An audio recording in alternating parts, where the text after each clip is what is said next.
Imagine trying to remember every single law of your country, the entire geological history of your continent, and your family tree going back 30 generations. Right, which is basically impossible for us today. Exactly. Now imagine doing all of that without a single piece of paper. No smartphones, no hard drives, no libraries at all. Just your brain. Yeah, just your brain. If you forget a word, your civilization literally loses a piece of its history forever. So, today we are looking at how our ancestors survived this nightmare by inventing humanity's original hard drive, which is, believe it or not, poetry. It's a really profound shift in perspective. I mean, when you think about it, we usually think of poetry as an art form, something delicate or aesthetic. Like Shakespeare or something you study in high school. Right, exactly. But when you look at the origins of human language, you realize it was actually a highly engineered survival technology. Well, welcome to this deep dive. If you are joining us, you are probably exactly like us. You love pulling things apart to see how they actually work under the hood. And today's topic is massive. Oh, it really is. We are sifting through an incredible stack of research today. Yeah, we've got comparative philology papers, deep structural analyses of the Greek Iliad and the Indian Ramayana, plus archaeological records of Aboriginal oral histories. And texts breaking down the raw mechanics of ancient memory from Mesopotamia, Egypt, and archaic Greece. It's a vast landscape of information. Spanning tens of thousands of years and crossing every major continent, which is wild. But the through line is just unmistakable. It really is. So our mission today is to figure out what traits of ancient poetry have survived or evolved over millennia. But, we're not doing a high school literature class here. No, not at all. We are treating this as an investigation into human cognition. Exactly. How did early humans preserve life or death data before writing was invented? And how do those exact same poetic hacks still shape the way you speak, the way you remember things, and the way you tell stories today? To even begin to answer that, we have to perform a pretty radical mental reset. We have to imagine what the scholar Walter Ong famously called primary orality. Okay, let's unpack this. Because the core mystery here is the idea that rhythm, rhyme, and repetition weren't invented just to sound pretty around a campfire. Right, they were designed to hack the human brain. So what exactly is primary orality? Well, primary orality refers to a culture that is completely and utterly untouched by any knowledge of writing or print. Which is hard for us to even picture. It's very difficult for us to imagine, because we live in a deeply literate culture. We see words everywhere. On signs, on our phones, everywhere. Exactly. But in a primary oral culture, words are not things you look at. They are strictly auditory events. Right, because without text, a word only exists in the exact physical moment it is spoken. Think about the physics of it. If I say the word apple, the word only exists while my breath is moving and my vocal cords are vibrating. Wow, yeah. The moment I stop speaking, the word is gone forever. It is dissipated into the air. You can't pause it. You cannot pause it, you cannot rewind it, and you certainly cannot look it up in a dictionary later. So if the mind is the only archive available, and memory is the only database, you are constantly fighting against the biological reality of forgetting. You're fighting a losing battle against time, essentially. It's terrifying when you put it like that. I mean, if I want to remember something today, I write it down. If I don't write it down, it practically ceases to exist in my reality. Right. How on earth did early human societies manage to hold on to anything complex? Well, they had to engineer a solution to stabilize thought. A society just cannot function if its laws, its navigational routes, and its agricultural cycles disappear with the wind. That makes sense. But they ran into a major problem, which is that conversational language is incredibly fragile. Wait, hold on. Why is everyday conversation fragile? If they are talking to each other all day, couldn't they just pass the information down through regular storytelling? Well, think about the mechanics of everyday conversation. It is fluid, meandering, and imprecise. Yeah, that's true. If I tell you a story about what I did yesterday and then ask you to repeat it back to me verbatim tomorrow, you will fail. I definitely fail. You will capture the gist of it, sure, but you will swap out words, you'll change the pacing, and you'll drop details. Oh, I see. It's the telephone effect. Exactly. You know the game where you whisper a phrase in someone's ear, and by the time it gets around the circle, the dog caught the ball? Turns into, the frog bought a doll. Right. Over a single afternoon, a message gets completely corrupted. So over 50 generations, that would be unrecognizable. Precisely. And if that message is how to find water in a drought, or which berries will kill you, You cannot afford the telephone effect. Oh, wow, the stakes are way higher than a parlor game. You cannot rely on the gist. You need high-fidelity transmission. The analogy that jumps out at me here is trying to remember a really long grocery list versus remembering the lyrics to a favorite song. I love that analogy. Because if my spouse gives me a list of 20 things to buy at the store and I don't write it down, I am definitely coming home with the wrong brand of cereal. And you will completely forget the milk. Yes. But if a song I haven't heard since high school comes on the radio, I instantly know every single word, the exact inflection, the timing, everything. Yes. And let's dig into why you remember that song. It isn't because you have a supernatural memory for, 90s pop music. Sadly, you do not. It is because the song is structured to prevent you from coming home with the wrong cereal. Ancient bards and priests essentially turned the grocery list of human knowledge into a song. So they used rhythm, rhyme, alliteration, and strictly fixed syllable counts. Exactly. So these poetic devices were internal error-checking mechanisms. Think of it like a checksum in computer science. Oh, that's a cool way to look at it. Yeah, in programming, a checksum is an algorithm that scans a block of data to detect errors introduced during transmission. Yeah. Meter and rhyme do the exact same thing for the human brain. So if a verse is composed in a strict meter, let's say, it requires exactly 12 syllables with a specific pattern of stressed and unstressed beats. Right, and if the performer forgets a word or substitutes a word with the wrong rhythm, the beat breaks. The physical sensation of the rhythm falling apart alerts the speaker that they've made a mistake. Exactly. The beat drops, and everyone in the tribe knows there's a bug in the code. It literally forces recovery. You know that feeling when you're singing along to a song and you substitute a 2-syllable word where a 3-syllable word belongs? Yeah, you physically stumble over the words. You do. The architecture of the verse corrects you, and this architectural constraint drastically shaped the language of oral cultures. In what way? Well, research shows their vocabularies were often smaller than ours, perhaps around 5,000 words compared to the hundreds of thousands in modern dictionaries. But smaller doesn't mean less sophisticated, right? Not at all. It just means their words were anchored in incredibly concrete, shared, existential experiences. Because they couldn't just look up an abstract word. Exactly. They didn't have abstract philosophical dictionary definitions because they didn't have dictionaries. A word meant exactly what it did in the context of the physical world and the poetic tradition. Okay, so if the mind is the archive, and poetry is the specific file format designed to store data safely, Right. what do the actual files look like? If we crack open the hard drive of the ancient mind, what are the literal building blocks holding this data together? To answer that, we have to look at one of the most groundbreaking literary discoveries of the 20th century. It brings us to the oral formulaic theory. Yes, this is the work of Milman, Parry, and Albert Lord. Looking at their research, it seems like they completely demolished how we understand ancient epic poetry. Especially the Greeks, yeah. They solved what was known as the Homeric question. The Homeric question. Yeah, for centuries, classical scholars sat in their armchairs and debated the origins of the Iliad and the Odyssey. Who was Homer? Was he a single blind genius who miraculously dictated 15,000 lines of perfect poetry? Which sounds impossible. Or was it a committee of writers? How could any human being compose and memorize something so massive and intricate without writing it down? And Parry and Lord realized that you can't solve an ancient oral mystery by looking at books in a modern library.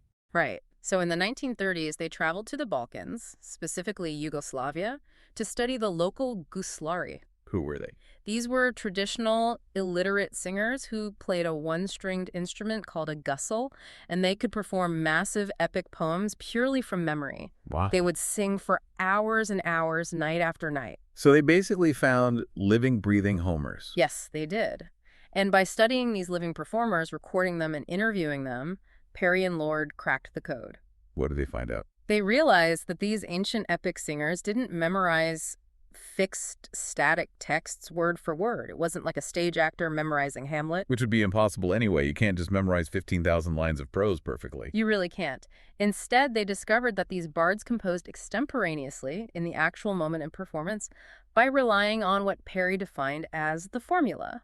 Okay, the formal definition of a formula from the research is a group of words regularly employed under the same metrical conditions to express a given idea. Right. But practically speaking, these are essentially a storehouse of ready-made building blocks. They are the Lego bricks of language. Yes. An oral poet would have a vast internalized mental inventory of these pre-measured, pre-rhymed phrases that were guaranteed to fit perfectly into the meter of the poem. And we see this all the time in the Iliad and the Odyssey. Anyone who had to read Homer in school probably remembers getting a little annoyed by those repeating phrases. Oh, absolutely. It's never just the dawn. Oh, It's right. always the rosy-fingered dawn. It's never just the sea. It's the wine-dark sea. And Achilles is always swift-footed Achilles, even when he's just sitting in a tent doing absolutely nothing. Yeah, that always confused me. And for a long time, Victorian scholars thought Homer was just being lazy, right? Like he was repeating cliches. Right, but Parry proved that these epithets are highly functional pieces of technology. Greek epics are sung in a very strict meter called dactylic hexameter. What does that sound like? It has a very specific galloping rhythm. Think of it as dam diddy, DM diddy. So 6 beats per line. Exactly. When the Greek bard is singing live, maintaining this rapid, relentless galloping rhythm, and he needs to end a line describing the morning, he can't pause to think of a unique metaphor. That would break the beat. Right. So rosy-fingered darn is a prefabricated formula that fits the exact rhythmic slot at the end of the hexameter line. Using it gives his brain a microsecond of rest to plan the next line without stopping the song. That is brilliant. It's an automated cognitive subroutine. That's a great way to put it. But what blows my mind is that you see this exact same code running on the other side of the planet. Like, look at the ancient Indian epics. Yes, the comparative analysis between the Greek tradition and the Sanskrit Ramayana by Valmiki is staggering. It's practically the same system. It proves that this formulaic structuralism transcends geography. It is a fundamental property of the human brain, not just some Greek invention. The Ramayana uses the exact same technology. For example, the hero, Lord Rama, is repeatedly referred to as Maryada Purushottama, which translates to the best among those who uphold righteousness. It operates exactly like the swift-footed Achilles epithet. Just a plug-and-play block. Right. It is a formulaic expression that serves as a consistent, metrically perfect way to fill a rhythmic gap while reinforcing his virtuous character to the audience. There was another example in the research, too. Another brilliant example is found in the Sundara Kanda section of the Ramayana during the story of Hanuman's massive oceanic leap to Lanka. Okay. The text repeatedly employs the rhythmic refrain, Vima Rupadari Asura Samhari, meaning bearer of a formidable form, destroyer of demons. But wait, doesn't that mean the poet is kind of a hack? How so? Well, if they're just reusing the exact same phrases over and over, plugging in wine dark sea here and Maryada Purushottama there to keep the beat going, I mean, it sounds like they're just playing ancient Mad Libs. Where is the actual creativity? That is the most common misconception modern readers have, but the reality requires a totally different understanding of creativity. Okay, I'm listening. The genius of the oral poet does not lie in inventing new words. It lies in the improvisation and the structural assembly of the narrative. Improvisation, but they're telling the same story. Yeah, you're telling the same core story, yes, but every single performance is entirely unique. Really? Yeah, the poet uses these formulas as substitution slots to maintain the flow, but the wider framework of the story is fluid. The bard is reading the room. Like a stand-up comedian. Exactly. If the crowd around the fire is leaning in, thrilled by a combat scene, the bard can pull from his mental storehouse of battle formulas to extend the fight scene for another 30 minutes. Just generating more content on the fly. Right. He can plug in different descriptions of armor breaking, swords clashing, and chariots turning. If he senses the audience is getting restless or tired, he can seamlessly deploy a transition formula and move the plot forward. Oh, I see. It's not Mad Libs at all. It's jazz. It is exactly like a jazz musician. A jazz saxophonist isn't inventing new notes on the stage. They are working within a very strict, established chord progression, that is the overarching meter, and they have musical phrases or licks they've practiced thousands of times in all 12 keys. And those are the formulas. Exactly. But the brilliance of someone like John Coltrane or Miles Davis is how they assemble those licks in real time, responding to the drummer, the bassist, and the energy of the crowd. So the oral poet is a linguistic jazz improviser. Perfectly said. That perfectly explains how they can go on for hours.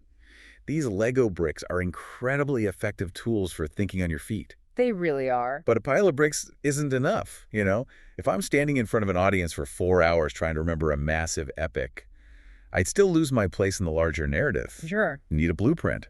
How did ancient poets string these formulas into cohesive narratives that didn't just collapse under their own weight. That brings us to the architecture of the poems themselves, and a structural concept known as parallelism. Parallelism. The research describes this as arguably the most pervasive structural feature of ancient verse across the entire globe. It is completely ubiquitous. You will find it in the Hebrew Psalms, in ancient Mayan texts, in Sumerian litanies, in Egyptian funerary spells. So everywhere. Everywhere. Parallelism is, at its core, the pairing of concepts, phrases, or syntax. It acts as a mental scaffold for both the performer and the listener. How does it help the performer? Well, if the singer somehow forgets the exact wording of line 1, the synonymous or complementary nature of line 2 provides a psychological cue for recovery. It is a built-in safety net. Can you give us a concrete example? How does this actually sound in practice? The Hebrew Psalms are a perfect example. A line might say, "Your word is a lamp to my feet and a light to my path." Ah, okay. The second half of the pairing doesn't advance the plot, it just restates the first half using complementary imagery. The structure itself holds the meaning in place. But the execution of parallelism looks very different depending on the culture, doesn't it? Oh, absolutely. Right, because the contrast between the Chinese tradition and the Mayan tradition is really fascinating. Let's look at the Chinese Shi style of poetry, particularly from the classic of poetry, or the Shi Jing, which dates back nearly 3,000 years. Okay. In this tradition, we see parallelism executed with exact verbal repetition. The poet will use identical words in parallel matching lines. It's interesting because the text notes that disallowing verbal repetition within a poem actually became a strict rule much later. Right, during the Tang Dynasty. Yeah, to distinguish old-style poetry from newer, more modern styles. But in the ancient oral roots, that exact repetition was the defining feature. Yes. It creates a powerful rhythmic juxtaposition. The poet introduces a theme in the first stanza, say, a vibrant image of a peach tree representing youth. Okay. And then plays with that theme through very slight methodical variations in the subsequent stanzas, repeating the core structure exactly. The repetition acts as an anchor. And then, on the complete opposite side of the spectrum, we have the Mayan tradition. The Popol Vuh of the Quiche Maya. This is an absolutely fascinating text because quiche poetry entirely lacks rhyme and meter as we understand them in Western traditions like the Greek epics. Wait, no rhyme and no meter. Then how does it even sound like poetry? How do you distinguish it from just someone talking? It relies entirely on incredibly ornate, synonymous parallel structures, a technique known as diffrasismo. Diffusismo. Right. They are seldom content with expressing a single idea without immediately embellishing it with complementary concepts or descriptive epithets. In quiche, a speaker won't just say, "This is my word." What do they say? They will say, "This is my word, this is my breath, this is what I say, this is what I declare." Oh, wow. Everything is stated doubly, sometimes triply. The rhythm is derived from the conceptual echoing, not the syllable count. It's funny, when modern Western translators get their hands on this stuff, they get so annoyed by it. They really do. They view all this doubling as purposeless redundancy. They try to edit it out, trimming the fat to make the plot move faster so it reads like a crisp, modern novel. Which is a tragic misunderstanding of the medium. They are destroying the very technology that allowed the text to survive. But let's be honest, I can see why a modern reader would be frustrated. Oh, sure. We are totally obsessed with linear, fast-paced plots. We want the story to get straight to the point. Reading an epic built on heavy Mayan redundancy feels like watching a movie that keeps showing the exact same scene from slightly different camera angles before finally moving on. It feels slow. What's deeply fascinating here is the neuroscience behind why that redundancy exists. Okay, bring in the science. It is not poor pacing. It is a highly evolved cognitive strategy. Modern neurological research shows that repetition learning highly activates the hippocampus. The hippocampus being the primary memory center of the brain. Exactly. When information is presented and then immediately represented in a slightly varied parallel structure, the hippocampus is stimulated to encode that data more deeply. So it's a memory hack. Yes, it triggers long-term potentiation, strengthening the synaptic connections. This redundancy, this constant looping and paralleling of information, is perfectly optimized for human biology. Wow. What a modern reader views as a slow plot was actually a highly advanced mechanism designed to make it difficult to acquire information permanent for an entire community. So they weren't just telling a story. They were literally hard-coding the data into the physical structure of their audience's brains. Hard coding is the exact right word. They were burning the data onto the biological hard drive. Okay, but this raises a massive, obvious question. If they went through all this incredible trouble inventing dactylic hexameter, developing mental libraries of formulas, engineering diffracismo to stimulate the hippocampus, Right. what exactly was the critical information that was so important it needed to be hard-coded?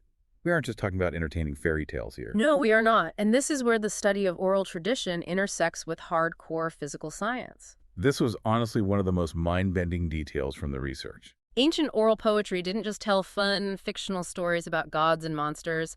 It accurately recorded real-world, life-or-death data. Particularly environmental and geological history. The idea that myth is actually just a highly compressed data storage container is wild. Let's look at a concrete example from Australia. The Aboriginal Australian cultures have some of the oldest, if not the oldest, continuous oral traditions on the planet. Set the scene for us. What were they looking at in the study? Well, recently, geologists and anthropologists conducted a collaborative study with the Gunditj Mara people of southwestern Victoria. The Gunditj Mara have deeply held oral histories that describe in vivid, terrifying detail the volcanic eruptions of two local volcanoes, Budge Bim and Tower Hill. Okay. Their stories talk about the earth opening up, liquid fire pouring out, the landscape being completely transformed, and the creator being revealing himself through the fire. Which, to a casual 19th century European anthropologist, just sounds like a standard creation myth, right? Just a fanciful story to explain why a mountain looks a certain way. Right, until modern geologists actually tested the volcanic rock. They used argon dating techniques to date the basalt flows. And what did they find? They confirmed that Budge Bim and Tower Hill erupted between 34,000 and 40,000 years ago. 34 to 40,000 years ago. Yes. Furthermore, in 1947, an ancient basalt stone axe was found buried underneath the volcanic ash of Tower Hill. Meaning someone was there. It proved beyond a shadow of a doubt that human beings were standing there, witnessing the eruption. The oral tradition of the Gunditj Mara people successfully preserved an accurate record of a geological event for tens of thousands of years. Entirely through word of mouth. Entirely using these exact poetic technologies. That is staggering. Let's really process that. 40,000 years. Think about how much human history has happened in just the last 2,000 years. It's immense. They played a game of telephone for 40 millennia. But because of the structural integrity of their oral tradition, the core data remained perfectly intact. It's incredible. And we see this in North America, too. The research highlights stories from the Native American tribes of the Pacific Northwest. Yes, the mythic physical struggle between the thunderbird and the whale. Right. Various cultures from Washington State and Vancouver Island have these incredibly dramatic stories. They do. The thunderbird is this massive, godlike creature that creates thunder just by moving a single feather. It swoops down from the sky and pierces the flesh of a giant whale with its talons. And the whale fights back. Yeah, diving to the bottom of the ocean, dragging the thunderbird down. Another variation depicts the thunderbird lifting the whale entirely out of the water and dropping it back down onto the earth with a massive crash. Again, it sounds like pure fantasy, like a superhero movie. Yeah. But when seismologists and geologists examine the history of the Cascadia subduction zone, The massive fault line off the coast of the Pacific Northwest. exactly, they found that these stories are exact, step-by-step descriptions of cataclysmic earthquakes and subsequent tsunamis. How do they extract the data from the myth, though? How does it match up? Let's break down the mechanics. The whale dragging the thunderbird into the ocean perfectly describes the rapid withdrawal of the ocean from the shore, which is the immediate precursor to a tsunami. Oh, wow. The thunderbird dropping the giant whale onto the earth is the physical impact of the tsunami wave crashing onto the land. The shaking of the earth is the struggle itself.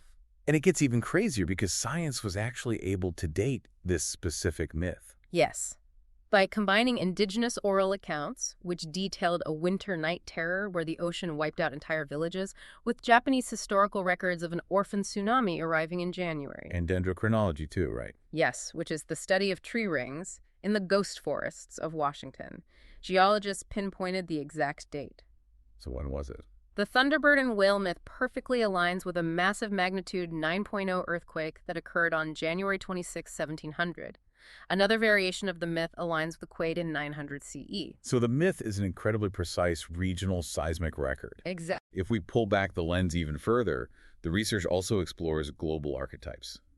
Myths that show up everywhere, across completely disconnected continents. The two most prominent global archetypes being the Great Flood and the Chaos Serpent. Great Flood is a big one. The Great Flood narrative is everywhere.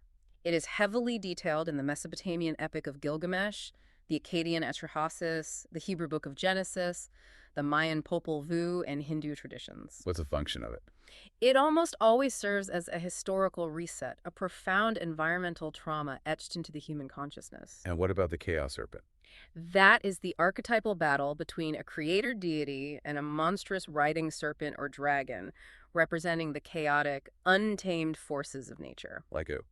We see Marduk slaying Tiamat in Babylon, Indra battling Vritra in India, Ra fighting Apophis in Egypt, and Yahweh wrestling Leviathan in the Hebrew texts. Wow, literally everywhere. These weren't mere fictions. As Walter Ong and others theorize, they were universal declarations of the purpose of the world. Establishing order. Yes, they were narratives establishing the absolute necessity of cosmic order against the constant threat of natural chaos, floods, storms, and predators. But doesn't this bring up a logic problem?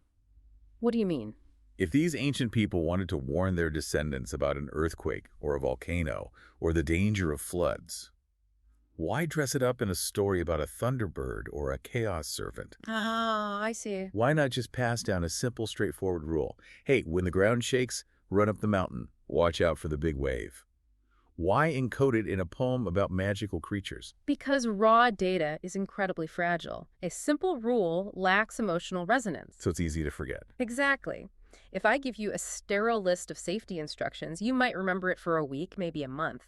But if I tell you a dramatic, terrifying story about a thunderbird dragging a whale into the abyss, accompanied by thunderous drums and rhythmic chanting, that image sticks in your mind forever. It's the difference between reading the airplane safety card in the seatback pocket and watching a blockbuster disaster movie. Oh, that's a perfect analogy. You forget the card instantly. You never forget the movie. Right. Using characters, especially monumental, heavy figures like gods, monsters, and exaggerated heroes, creates emotional involvement. Which locks in the memory. Walter Ong made a brilliant observation. Oral cultures simply do not organize information into abstract lists. They situate lists and data inside action narratives. Like the begats in the Bible. Abraham begat Isaac, and Isaac begat Jacob. It's a massive genealogical spreadsheet, essentially, but it's framed as people doing something, reproducing, living, moving. Or the famous catalog of ships in Book 2 of the Iliad. Oh, right. When you read it on the page, it is literally just a dry, tedious list of Greek contingents, their commanders, and how many ships they brought to the Trojan War. It's tough to get through. But for an ancient Greek audience, it was woven into the thrilling narrative of the army assembling for a massive conflict. Every listener would wait with bated breath to hear their own local heroes named in the rhythm. That makes sense. People doing things, engaging in action, is vastly more memorable than a static list of facts. So dressing the data in myth, using narrative and rhythm, is the ultimate preservation strategy. It ensures the survival of the information against the erosion of time. Absolutely. But what happens when that data is no longer just about avoiding a tsunami or remembering who your great-grandfather was? What happens when the data is about the survival of the human soul itself? That is a big shift. Yeah. How did these poetic traits evolve to construct the world's most enduring religions? This is where the mechanisms of oral tradition reach their absolute peak of complexity. When we look at the formation of sacred texts, the demand for accuracy is no longer just practical, it is metaphysical. The stakes become eternal. The research dives deep into the ancient Indian religions, and the transmission of the Vedas and the mnemonic techniques they used are almost unbelievable. It's truly mind-boggling. It makes everything we've talked about so far look like child's play. We are talking about the Gurukul system in ancient India. The sages recognized that the Vedas, such as the Rig Veda, contained divine cosmic knowledge. Right. It was believed that altering a single syllable or even the pitch of a syllable could disrupt the cosmic order. The Rig Veda alone consists of 10,600 verses. That's huge. And they preserved it without writing it down, with a level of fidelity that rivals modern digital recording. How is that humanly possible? 10,000 verses, perfectly preserved without a hard drive. They utilized a system of recitations known as the pathas. It wasn't just repeating the text over and over until you got it right. It was a rigorous, mathematically structured system of cross-checking. Let's break this down, because when I read how this actually worked, my jaw hit the floor. The training starts with the Samhitapatha. Yes, the Samhitapatha is the continuous recitation of the Sanskrit words as they appear in a normal sentence, bound by the phonetic rules of combination. Like how the words blend together when spoken quickly. Ex- Okay, standard continuous recitation. That makes sense. Then comes the second level, the Padapatha. In the Padapatha, the student must pause consciously after every single word. They have to restore each word to its original isolated form, stripping away the phonetic blending that naturally happens in speech. So they have to really know the boundaries of every word. Right. This ensures that the reciter knows exactly what the individual words are, free from context. And then comes the absolute mental marathon, the Kramapatha. The Kramapatha is a step-by-step sequential pairing.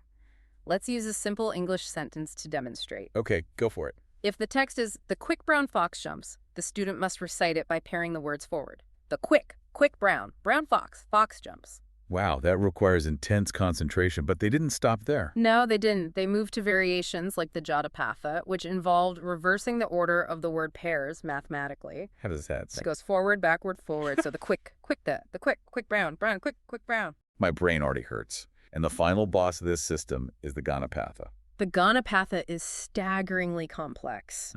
Using our sentence, the pattern goes like this. The quick brown, quick the bread, the quick brown. And then it moves to the next word, quick brown, quick brown fox brown, quick brown fox. Imagine doing that mental gymnastics for 10,600 verses. Oh.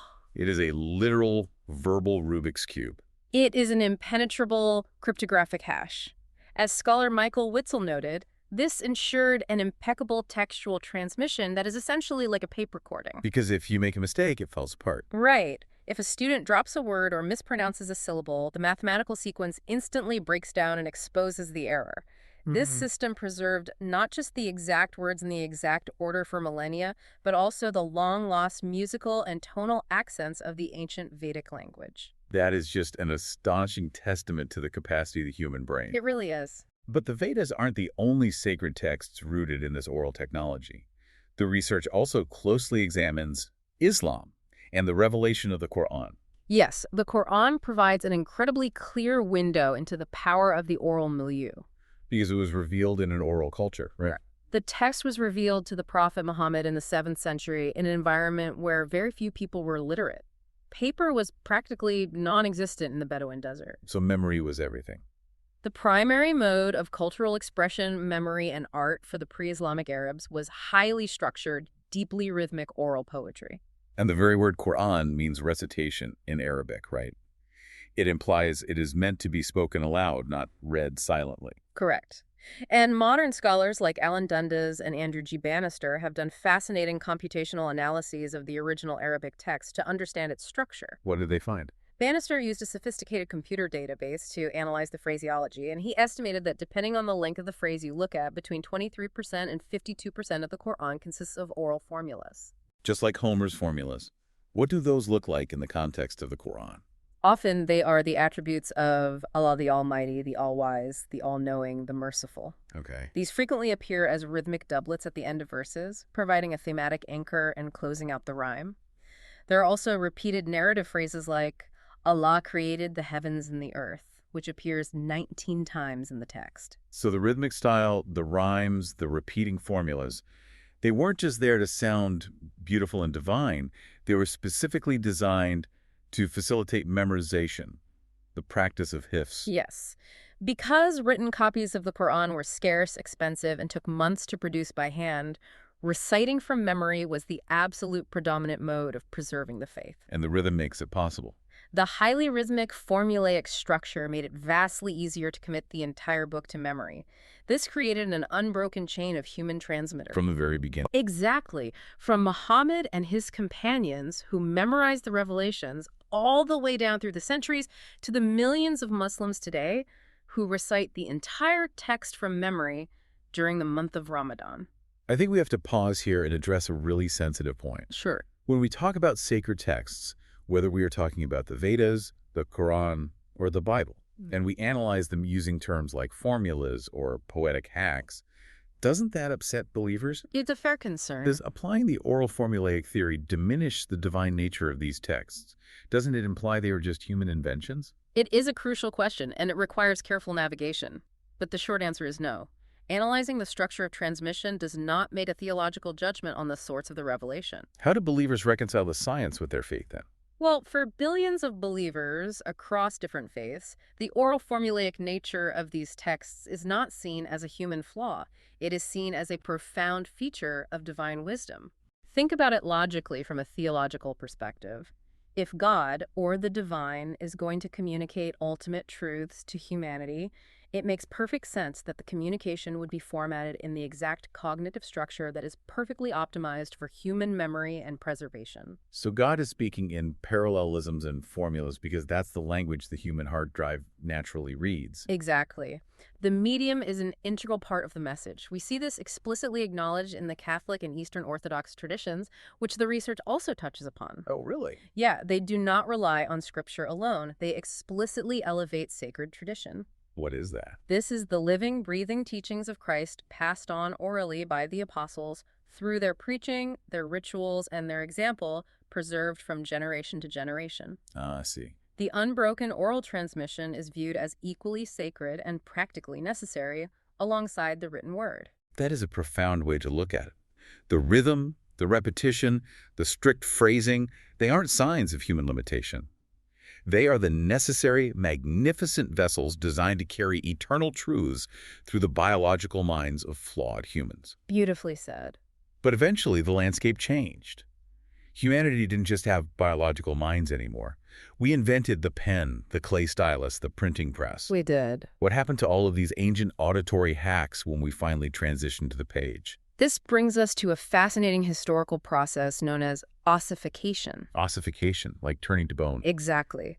Yeah. When society shifted from primary orality to a literate culture, everything about how we process information changed.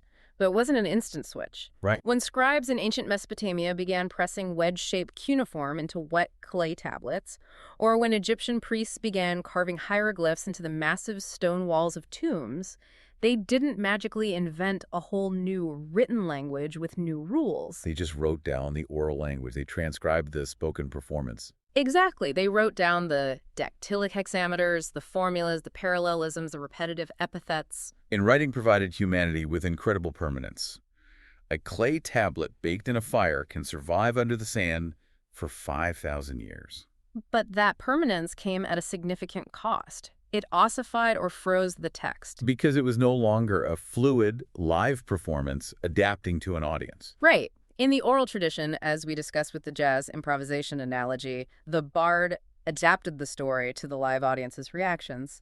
Every single performance was unique. But once it's written down. Once the text is written in stone or baked in clay, the improvisation permanently stops. The narrative is locked in place forever. So writing essentially froze the music. Right. It's like the difference between going to an incredible live concert where the band jams, extends the guitar solos, changes the lyrics to shout out the city they're playing in, and feeds off the crowd's energy, Right. versus listening to the polished, mixed studio album on Spotify. The Spotify track is permanent, it's easily accessible, and it's perfect, but it will never, ever change. I love that analogy. It captures the exact loss of vitality that happens during ossification and what happens when a society gets completely used to the Spotify track. They start to forget how to jam. Exactly. In ancient Egypt, we see this transition beautifully captured in the pyramid texts. The research highlights the tomb of Pharaoh Unas. Yes. The hieroglyphic texts carved into his tomb at Saqqara are some of the oldest religious texts in the world, dating back to around 2350 BCE. Okay. But scholars analyzing the grammar and structure note that they are largely a compilation of much older texts that must have circulated purely orally for centuries before being carved. How can they tell? When you read them, you can clearly see the poetic language. The king is described climbing ramps to the sky, flying on falcon wings, wrapping up twisted snakes. It is deeply rhythmic, performative oral magic, ossified into solid stone. But the influence of that oral magic didn't just vanish when we learned how to read, did it? We didn't completely abandon the biological hard drive just because we had paper? Not at all. The human brain hasn't fundamentally changed its architecture in the last 5,000 years. The media theorist Marshall McLuhan and Walter Ong developed a concept called secondary orality to describe the modern electronic age we live in today. Secondary orality, Yeah. meaning the age of radio, television, film, and the internet. Precisely. Today, our culture is entirely dependent on writing and print. Everything is backed by servers, scripts, teleprompters, and digital text. Right. But we increasingly experience this information orally. We are returning to the spoken word as our primary mode of consumption, but it is a spoken word supported by a vast, invisible infrastructure of text. Which brings us right to the modern echo of everything we've talked about today. The communal, auditory nature of ancient poetry is completely resilient. It survives everywhere you look. It really does. The research points to modern spoken word poetry, to slam poetry competitions, to live storytelling events. In all of those modern formats, the performer is using the exact same tools: rhythm, tone, physical presence, dramatic pacing, and vocal inflection to create a shared, immersive reality with the audience. They are directly mirroring the tribal storytellers sitting around the fire. Exactly. And think about the very medium we're communicating through right now. Long-form audio shows, conversational deep dives, it relies on the exact same cognitive principles. That's very true. We use framing devices, recurring motifs, natural conversational pacing, and emotional inflection to hold your attention and help you process the information. We aren't reciting dactylic hexameter, thank goodness, but we are utilizing the architecture of the human voice to transmit data effectively. If we step back and connect all of this to the bigger picture, it proves that despite all our technological advancements, we still process information best when it is wrapped in narrative, rhythm, and human emotion. So what does this all mean for you listening to this right now? It means that every single time you use an acronym like ROYGBVI to remember the colors of the rainbow. Or every time you rely on the rhyme 30 days hath, September, April, June, and November to figure out your schedule. Every time you find yourself captivated and moved by the rhythmic, repetitive cadence of a great public speaker or a passionate politician, you are experiencing the exact same ancient cognitive technology. You are utilizing the exact same tools that preserve the Epic of Gilgamesh in the sands of Mesopotamia. You are using the tools that allowed the Gunit Mara to remember a volcanic eruption for 40 millennia. You're using the tools that survived the Ice Age. It is a profound, unbroken legacy. From essential survival tools and mnemonic hard drives, to the structured classical literature of Greece and China, to the spoken word art of today. It is the unbroken chain of human memory. Thank you so much for guiding us through this immense stack of research today. We've seen how poetic traits like meter, formulas, and parallelism weren't just decorative artistic choices. They are the structural steel of human knowledge. They are the reason we know who we are. It has been an absolutely fascinating journey.